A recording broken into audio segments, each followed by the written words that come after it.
The word for meditation, bhavana, means to develop. There are lots of potentials we have here in the present moment that we could develop. We could develop our memory of the past, we could develop our anticipation of the future. What the Buddha wants us to do, though, is to develop our awareness of what's actually going on in the mind right here, right now. So we focus on the breath as a mirror for the mind. Of all the physical things in the world, the breath is the closest to the mind. It's through the breath that you move your body. It's through the breath that you sense what's going on in the body. So when you focus on the breath, you're right close by.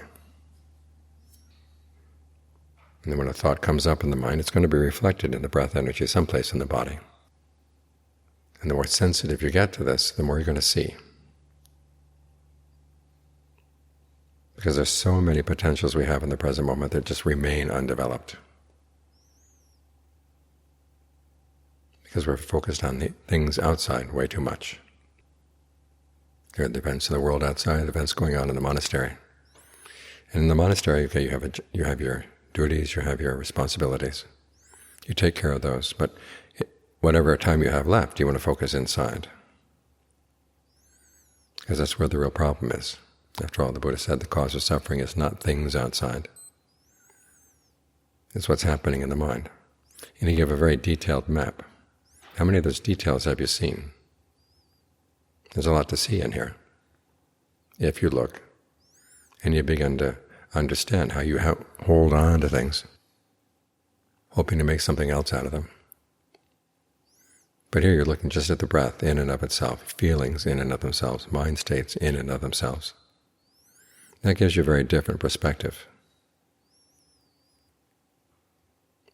And alerts you to things that you might not have seen otherwise, that you haven't seen otherwise. Because if you had seen them, there are a lot of things you wouldn't be doing, and a lot of other things you would be doing. Again, the Buddha lays out the path. He points out the wrong path, which is the path of craving, and the right path, which is the Eightfold Path. These things are all potentials right here. So learn to look at the potentials and try to expand your imagination as to what can be done with them. That way, as you watch the breath, you realize there's a lot more than just in, out, in, out. There was once one of the Ajahns complained to Ajahn Lee, "Why do you teach breath meditation? There's nothing there but in, out, in, out." And as Ajahn Lee said, if that's all you see, then of course that's all there is. His meaning, of course, is if you look from another perspective, you see a lot more there. And once you see more in the breath, you're going to see more in the mind. And that's where you can take care of the real problems. So try to make your center of gravity, your center of focus right here. And look for potentials that you might have just brushed aside